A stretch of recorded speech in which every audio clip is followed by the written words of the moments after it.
લાંબા સમય સુધી હું એ જ વિચારતો રહ્યો કે એવું તો શું થયું, એવી કઈ બાબતની ખામી રહી ગઈ કે બધું ત્યાં પૂરું થઈ ગયું. પછી ખબર પડી કે એ હાથમાં હતું જ નહીં, એ મારા હાથમાં હતું જ નહીં, એ બસ એ ઉપરવાળાના હાથમાં હતું.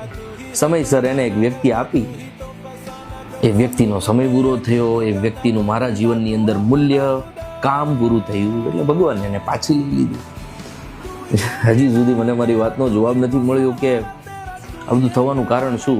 એટલે છેલ્લે મેં મારી જાતને એવો જવાબ આપી દીધો કે પરમ શક્તિને, ભગવાનને જે કરવું હતું એણે કર્યું, કંઈક સારા ઉદ્દેશ્યથી જ કર્યું હશે. હવે એમાં વધારે ઊંડાણપૂર્વક જઈ મારે મારી આગળની જિંદગી છે ને દાવ ઉપર નથી લગાડવી, એને નથી ડૂબાડવી.